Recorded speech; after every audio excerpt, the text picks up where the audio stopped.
और चलिए अब बुलेटिन में बात करेंगे बांग्लादेश की, क्योंकि बांग्लादेश में ऑल इज नॉट वेल।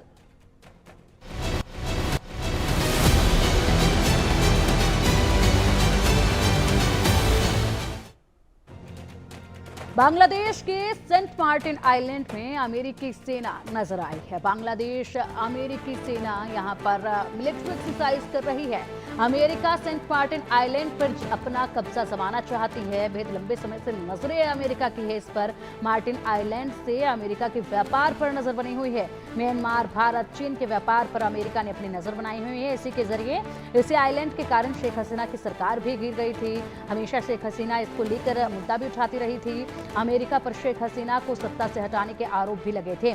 बता दें कि सेंट मार्टिन आइलैंड बेहद महत्वपूर्ण है।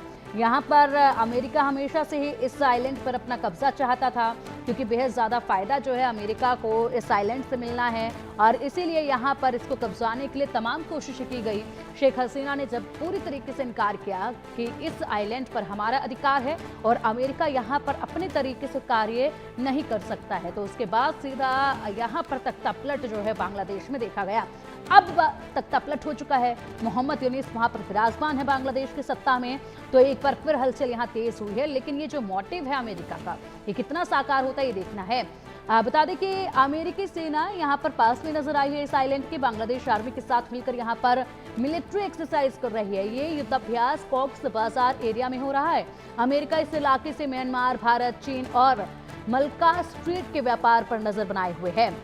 बांग्लादेश की सेंट मार्टिन आइलैंड के पास अमेरिकी सेना बांग्लादेश आर्मी के साथ यहां पर मिलिट्री एक्सरसाइज देखी गई है। इसी आइलैंड के कारण शेख हसीना की सरकार गिर गई थी। अमेरिका सेंट मार्टिन आइलैंड पर अपना कब्जा जमाना चाहता है और लंबे समय से इसकी कोशिश कर रहा है। इसी आइलैंड को कब्जाने के लिए अमेरिका पर शेख हसीना को सत्ता से हटाने का आरोप भी लगा। अमेरिकी सेना कॉक्स बाजार एरिया में एक्सरसाइज कर रही है। ये मिलिट्री एक्सरसाइज अगले महीने बड़े स्तर पर होगी। अमेरिका बांग्लादेश के बीच होने वाली है और इसी के साथ अमेरिका इस इलाके से म्यांमार, भारत, चीन और मलका स्ट्रीट के व्यापार पर नजर रखना चाहता है। इसीलिए यहाँ पर अमेरिका के लिए बेहद फायदेमंद रहेगी, लेकिन बांग्लादेश इसको कभी भी नहीं देना चाहता था अमेरिका को। इसका हमेशा विरोध किया गया था शेख हसीना की तरफ से, और इसलिए उन्हें यहाँ से बांग्लादेश से छोड़कर भागना पड़ा था। बांग्लादेश में अमेरिकी सेना देखी गई। बांग्लादेश के सेंट मार्टिन आइलैंड में अमेरिकी सेना देखी गई है। यहाँ पर बांग्लादेश और अमेरिकी सेना मिलिट्री एक्सरसाइज कर रही है। अमेरिका सेंट मार्टिन आइलैंड पर अपना कब्जा जमाना चाहता है और लंबे समय से इसकी कवायद में जुटा हुआ है।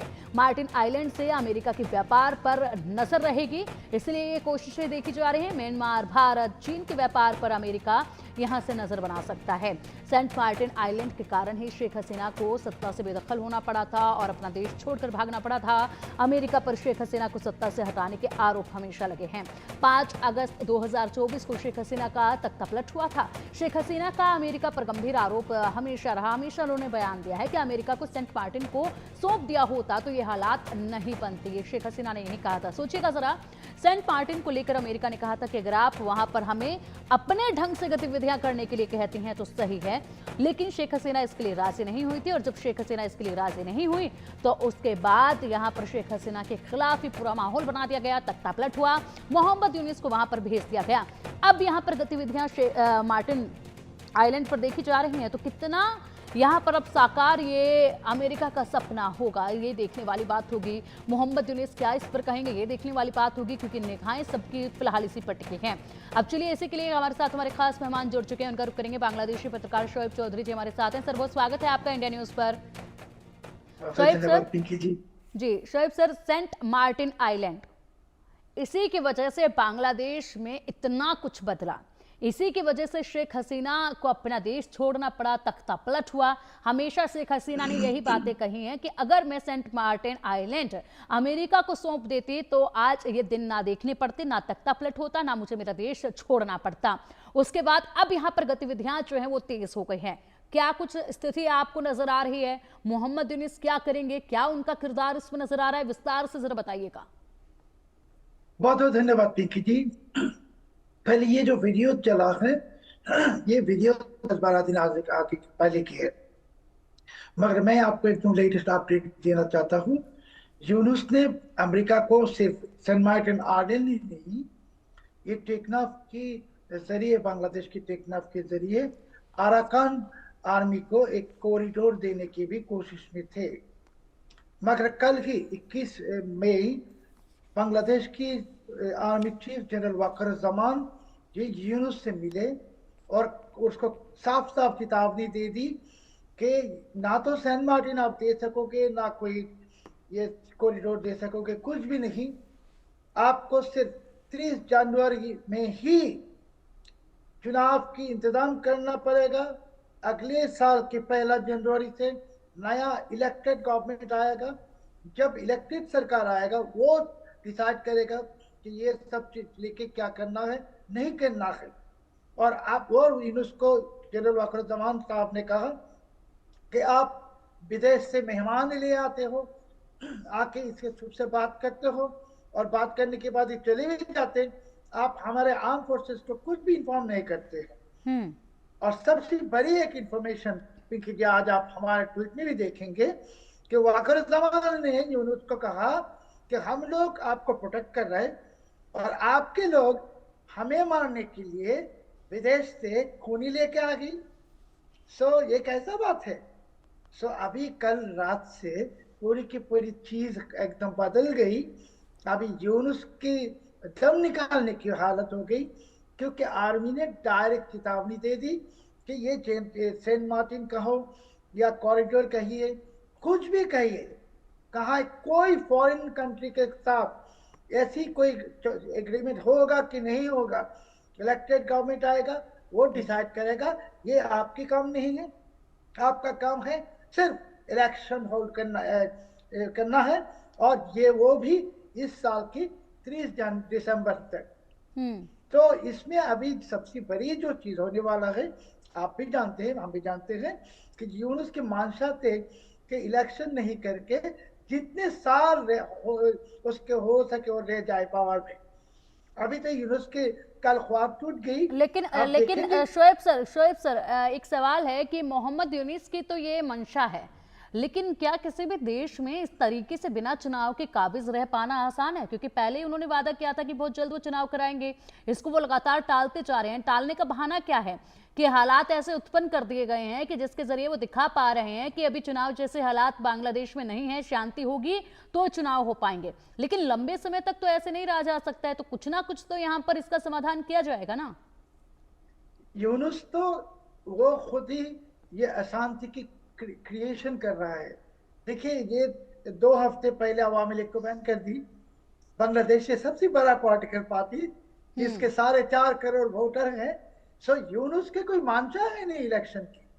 और कल जो इसको चेतावनी मिल गई, आप देखेंगे कि 2-3 दिन में ये यूनुस के जो जंगी और सो कॉल्ड छात्र हैं, ये लोग आएगा सड़कों में, नारा लगाएगा कि आर्मी के खिलाफ। और अभी यूनुस और हमारे आर्म फोर्सेस ये हेड ऑन कोलिशन में आ गई।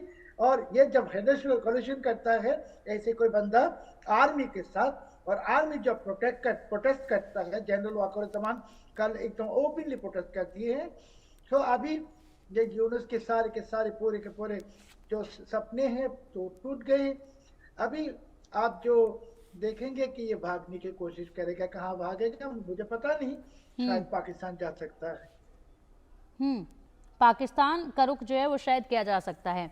इसी के साथ अगर हम बात कर रहे हैं अभी सेंट मार्टिन आइलैंड की, तो एक चीज शोएब सर यहाँ पर यह भी देखी जा रही है कि जिस तरीके से अपना आर्मी बेस इस आइलैंड पर बनाना चाहता है अमेरिका, ताकि वो यहाँ चीन को चुनौती दे सके, इसीलिए आर्मी बेस बनाना चाहता है। लेकिन चाइना, जो कि अमेरिका, जो चाइना है वो पाकिस्तान का भी दोस्त रहा है, बांग्लादेश का भी दोस्त रहा है। कहीं ना कहीं मोहम्मद यूनुस का चाइना दौरा देखा गया था, उस वक्त भी काफी मदद जो है वो मिलने के आसार थे। तो क्या चाइना ये होने देगा? वो किस तरीके से यहाँ पर अपना रोल निभाएगा? देखिए, चाइना तो अब तक यूनुस को बहुत दोस्ती की यूनुस के साथ, और अभी यूनुस ने जो काम कर रहा है कि अराकान आर्मी को कॉरिडोर देगा, कॉरिडोर के नाम पे हथियार जाएगा अराकान आर्मी के पास, और ये बर्मा को दखल करने के लिए, म्यांमार को। सो चाइना के खिलाफ काम शुरू कर दी यूनुस ने। अभी चाइना ने समझ दिया कि ये यूनुस एक ट्रेटर है, इसके कोई क्या कहते हैं इसको, फ्रॉड ट्रेडर, जो भी आप कहो। सो इसको अभी चाइना इसको छोड़ देगा। यूनुस के पास सिर्फ रह जाएगा पाकिस्तान के। हमारे यहाँ इस मुल्क में या किसी भी मुल्क में आपको अगर कोई एयर बेस बनाना हो या नेवल बेस बनाना हो और आपके उस मुल्क की आर्मी सपोर्ट नहीं करता है, कुछ नहीं कर सकेंगे। तो अभी यूनुस के यूनुस के हाथ छोड़ेगा, चाइना छोड़ दिया, और अमेरिका भी अभी समझ जाएगा कि यूनुस को देखे कोई काम होने वाला है नहीं की। तो अमेरिका यूनुस को भी छोड़ेगा। अथवा कीजिए कि एक एक हफ्ते 10 दिन जितने भी जल्दी हो यूनुस पाकिस्तान चले जाए। जाने के वक्त हम लोग उसके एक बाटी दे देगा भीख मांगने के, और पाकिस्तान के साथ जाके भीख मांगेगा। बिल्कुल। और शोएब जी, जिस तरीके से आप कह रहे हैं कि समझ जाएगा अमेरिका भी कि मोहम्मद यूनुस जो है वो किसी काम के नहीं बचे, तो यानी कि मोहम्मद यूनुस की तो वो हालत होने वाली है, ना घर के रहेंगे ना घाट के रहेंगे। वो वाली स्थिति में मोहम्मद यूनुस जो है वो जाते नजर आ रहे हैं और बहुत जल्द जो है ये हालात उनके नजर पे आ जाएंगे। रही बात अब शेख हसीना की, शेख हसीना की पार्टी को पूरी तरीके से खत्म करने का काम वहां पर मोहम्मद यूनुस ने कर दिया है। पार्टी को जिस तरीके से प्रतिबंधित वहां पर कर दिया है, ऐसे में शेख हसीना कब तक भारत में रहेगी? क्योंकि यहां पर सेंट मार्टिन आइलैंड को लेकर उन्होंने अपना देश भी छोड़ दिया, अपनी सत्ता भी गंवानी पड़ी, लेकिन वो अपनी इस जिद पर अड़ी रही थी। अब वो अपनी आंखों से ही जब देखेंगे कि सेंट मार्टिन आइलैंड पर किस तरीके से अमेरिकी आर्मी जो है वो उसके नजदीक आ चुकी है, और वहां पर बांग्लादेश के आर्मी और अमेरिकन आर्मी जो है वो अब एक्सरसाइज जो है वो शुरू करने जा रही है, तो किस तरीके से कोशिशें इस तरफ से भी देखी जाएंगी? देखिए पिंकी जी, ये शेख हसीना के लिए खुशखबरी है कि वो सालों तक कह रहा है कि अमेरिका ये सेंट मार्टिन मांग रहा है और ये नहीं देगा तो उसको हटा देगा। और शेख हसीना का जो अपोजिशन थे वो कह रहे थे कि ये प्रोपेगेंडा है। अभी साबित हो गया कि ये प्रोपेगेंडा नहीं थे, ये हकीकत थे। और अभी जो आर्मी की वीडियो आपने देखा, ये मैंने कहा 10-12 दिन पहले कि अभी ये कोई सेंट मार्टिन में कोई आर्मी नहीं है। और मैं दावा के साथ कहता हूँ आपको कि आज अगर बांग्लादेश की मिट्टी में कोई फॉरेन सोल्जर्स है, ये सब भागेगा, क्योंकि आर्मी ने कल ओपनली थ्रेट कर दी यूनुस को। और आर्मी जब ओपन थ्रेट करता है, इसके बाद यूनुस का कोई दम नहीं है। और यूनुस तो कोई इलेक्टेड एंटिटी नहीं है, इलीगल है, इंटेरियम है। उसके एक ही कारण थे कि इलेक्शन होल्ड करना, वो कर नहीं रहे हैं, कर नहीं सके, और पूरे देश को इसने जंगियों के हाथ दे दी। और ये भी कल वक़ारुज़्ज़मान साहब ने ठीक है सर, आप बने रहिएगा हमारे साथ, बस कुछ पलों में वापस लौटेंगे, बने रहिएगा। उसके बाद और भी बहुत से सवाल हैं जिनके जवाब आपसे लेने हैं।